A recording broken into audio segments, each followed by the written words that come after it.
आज फिर समीर की हरकत पे रचना अवाक रह गई। उसकी आंखें आंसुओं से भर गईं। समीर ने जिस चाहत से शादी किया था, रचना को उस पर शक होने लगा था। शादी को दिन ही कितने हुए थे? केवल 10 दिन। रचना समीर की फर्म में जॉब करती थी। रचना की दोस्ती रीता, आमोद, पवन और वनीता से थी। कुछ दिनों से समीर रचना में दिलचस्पी ले रहा था। पवन को भी रचना ने अक्सर दिलचस्पी लेते देखा था। रचना ने महसूस किया, जब भी फ्री टाइम में वो सबसे बात करती, समीर उसे किसी काम के बहाने अपने चैम्बर में बुला लेता। कुछ दिनों बाद ही अचानक समीर उसके घर रिश्ता लेकर चला आया। फर्म का मालिक, सज्जन सा व्यक्ति। रचना के पापा ने हाँ कर दी। रचना को समझ में नहीं आया, इतनी जल्दी ये सब। समीर के माँ बाप नहीं थे, वह अकेला बड़े से घर का मालिक था। समीर की चाहत को देखकर रचना भी उसमें दिलचस्पी लेने लगी। शादी के दिन समीर ने रचना को बहुत सारा सामान दिया, जैसे वह कोई रानी हो। जब रचना विदा होकर समीर के घर आई, तो पहली ही रात समीर ने उसके हाथ की चाय की फरमाइश की। रचना को समझ में नहीं आया, उसने चाय बना दिया। दूसरे दिन से समीर का व्यवहार अजीब सा रहने लगा।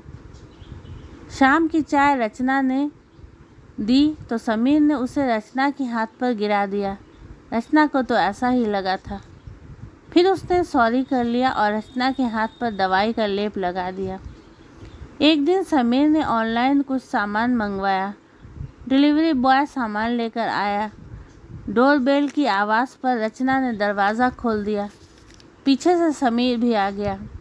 रचना ने सामान दिया। शायद डिलीवरी बॉय का हाथ रचना के हाथ से छू गया।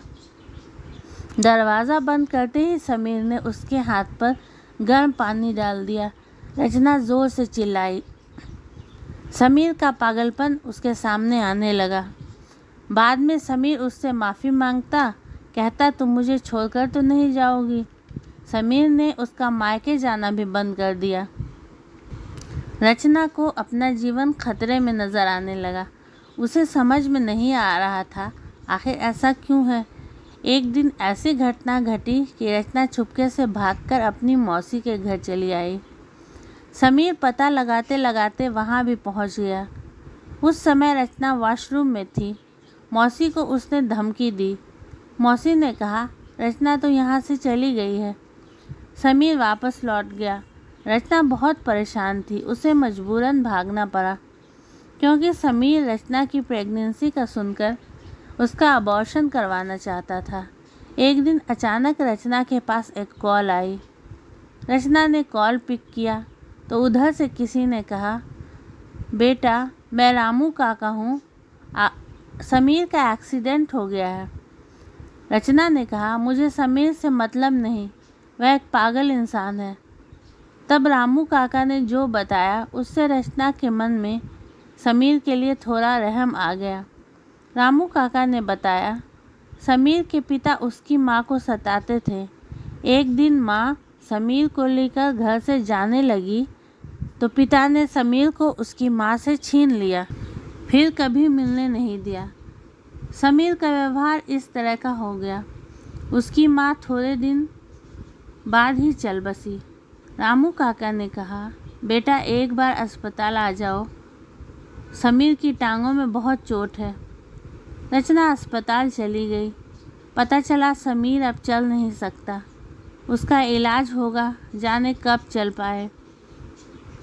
रचना उसे व्हीलचेयर पर लेकर घुमाती, सब कुछ अब वही करती।